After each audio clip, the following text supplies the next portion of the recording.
اعوذ باللہ من الشیطان الرجیم، بسم اللہ الرحمن الرحیم۔ آج کی ہماری اسلامی ویڈیو کا موضوع قیامت ہے۔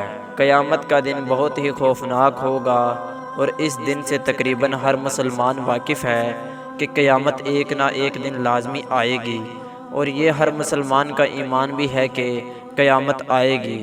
تو دوستو، آج ہم سب سے پہلے آپ کو قیامت آنے سے پہلے جو نشانیاں رونما ہوں گی ان سے آپ کو آگاہ کریں گے۔ وہ چند نشانیاں یہ ہیں۔ نمبر 1، قیامت سے پہلے حجاز سے ایک بہت بڑی آگ نکلے گی جس کا اثر ملک شام تک پہنچے گا۔ مسلمانوں اور ترکوں میں جنگ ہوگی۔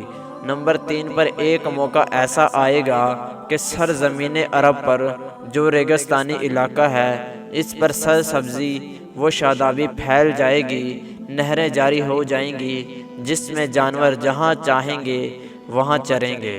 نمبر 4 پر فرات یعنی عراقی نہر میں سونے کا ایک پہاڑ ظاہر ہوگا۔ نمبر 5، نبوت کے جھوٹے مدعی پیدا ہوں گے۔ ان میں سے 30 بہت بڑے دجال قسم کے جھوٹے ہوں گے۔ نمبر 6، زندگی کے ہر شعبے میں بدترین اخلاقی زوال پیدا ہو جائے گا اور اولاد نافرمان ہو جائے گی۔ نمبر 7، علم اٹھ جائے گا، جہالت عام ہو جائے گی، دین کا علم دنیا کمانے کے لیے حاصل کیا جائے گا۔ نمبر 8، نااہل امیر اور حاکم بن جائیں گے، ہر قسم کے معاملات عہدے اور مناصب نااہلوں کے سپرد ہو جائیں گے۔ نمبر 9، لوگ ظالموں اور برے لوگوں کی تعظیم اس وجہ سے کریں گے کہ یہ ہمیں تکلیف نہ پہنچائیں۔ نمبر 10، شراب کھلم کھلا پی جائے گی۔ نمبر 11، شرم و حیا بالکل ختم ہو جائے گی۔ نمبر 12، ظلم و ستم عام ہو جائے گا۔ نمبر 13، جھوٹ عام ہو جائے گا اور جھوٹ بولنا کمال سمجھا جانے لگے گا۔ نمبر 14، امیر اور حاکم ملک کی دولت کو ذاتی ملکیت سمجھنے لگیں گے۔ نمبر 15، ایسے حالات پیدا ہو جائیں گے کہ دین پر قائم رہنے والے کی وہ حالت ہوگی جو ہاتھ میں انگارہ پکڑنے والے کی ہوتی ہے۔ نمبر 16، زکوٰۃ کو لوگ تعاون سمجھنے لگیں گے اور امانت کے مال کو مال غنیمت سمجھا جائے گا، اور قیامت سے پہلے بڑی بڑی علامتیں ظاہر ہوں گی اور جن پر ہم کو ایمان لانا ضروری ہوگا۔ صحیح بخاری کی حدیث ہے۔ نمبر 1 پر حضرت امام مہدی رضی اللہ تعالی عنہ تشریف لائیں گے۔ آپ حضرت فاطمہ الزہرا رضی اللہ تعالی عنہا کی نسل سے ہوں گے اور نجیب الطرفین یعنی باپ اور ماں دونوں کی طرف سے سید ہوں گے۔ نام نامی محمد اور والد کا نام عبداللہ ہوگا۔ مہدی لقب ہوگا جس کا مطلب ہے ہدایت یافتہ۔ وہ نبی نہیں ہوں گے اور نہ ہی ان پر وحی نازل ہوگی، نہ وہ نبوت کا دعویٰ کریں گے اور نہ ان کو کوئی نبی کہے گا۔ تفسیر ابن کثیر کی حدیث۔ نمبر 2 پر سورج کا غروب آفتاب سے نکلنا۔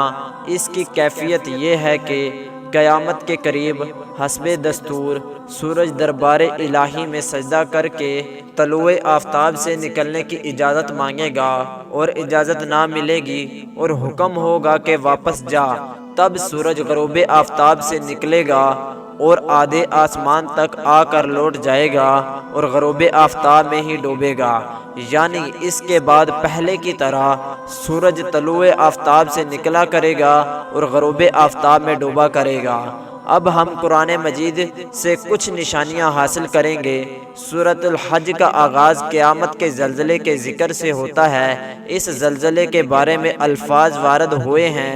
قیامت کا زلزلہ ایک حادثہ عظیم ہے، وہ ایک بہت بڑی حقیقت ہے جس سے انکار ممکن نہیں۔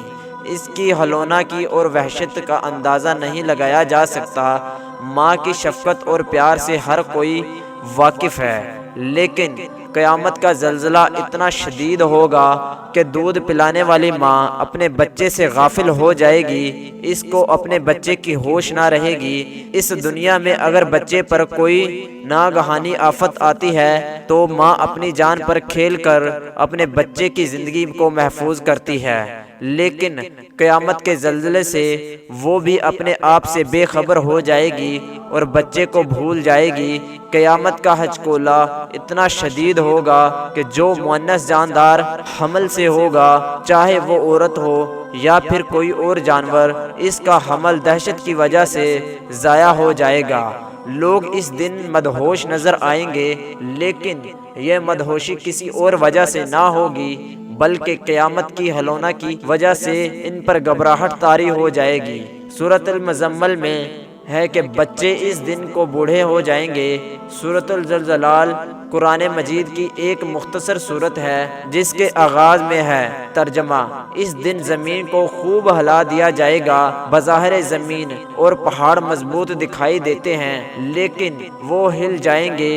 انسان سراسیمگی میں کہے گا زمین کو کیا ہوا، اس کو کچھ سمجھ نہیں آ رہا ہوگا۔ سورۃ القاریہ میں تو ذکر ہے کہ لوگ بکھرے ہوئے پروانوں کی طرح ہو جائیں گے اور پہاڑ روئی کی طرح اڑیں گے۔ حدیث کے مطابق اس دن 3 نفختہ ہوں گے۔ پہلا نفخۃ الفزع ہوگا، یعنی لوگوں پر خوف طاری ہو جائے گا۔ دوسرا نفخۃ الصاعق ہے، یعنی تمام جاندار مر جائیں گے۔ تیسرا نفخۃ البعث ہے، یعنی انہیں دوبارہ اٹھایا جائے گا اور وہ اپنے رب کے حضور پیش ہوں گے۔ سورۃ النازعات میں ہے ترجمہ: قیامت کے روز زمین کو بھونچال آئے گا، پھر اس کے پیچھے اور بھونچال آئے گا۔ اس دن لوگوں کے دل خائف ہو رہے ہوں گے، گویا قیامت کا زلزلہ بڑا سخت ہوگا۔ سورۃ الفجر میں ہے کہ اس دن زمین کی بلندی کوٹ کوٹ کر پست کر دی جائے گی۔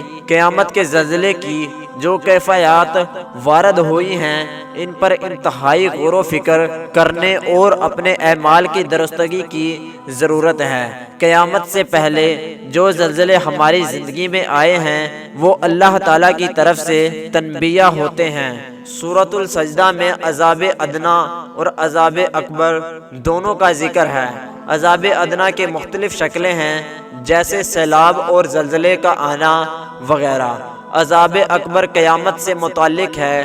عذاب ادنا کی وجہ یہ بیان ہوئی کہ لوگ اللہ کی طرف رجوع کریں، سرکشی کا راستہ چھوڑیں اور اطاعت والا راستہ اختیار کریں۔ سورۃ الروم میں بھی ان آفات کے آنے کا حتمی مقصد بطور سزا یہی بیان ہوا ہے کہ اللہ کی جانب متوجہ ہوں۔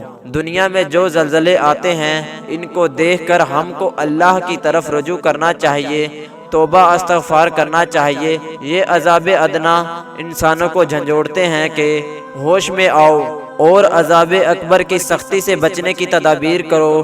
کاش ہم جان جائیں، اے کاش اس سے بچنے کی تدابیر اللہ رب العزت نے اپنے کلام میں بتائی ہے، جسے اس کے رسول نے کھول کھول کر ہم پر واضح کر دیا ہے۔ کیا ہم سمجھیں گے؟ زلزلوں اور اس جیسی آفات سے سورۃ الحدید کی وہ آیت یاد آ رہی ہے جس میں کہا گیا ہے کہ ترجمہ: کیا اہل ایمان کے لیے وہ وقت نہیں آیا کہ ان کے دلوں میں اللہ کا خوف پیدا ہو اور قیامت والے دن سب سے پہلے دنیا تباہ و برباد ہو جائے گی اور کوئی بھی جاندار چیز نہیں بچے گی، سب مر جائیں گے، خواہ وہ انسان ہو یا پھر جانور، تمام مر جائیں گے۔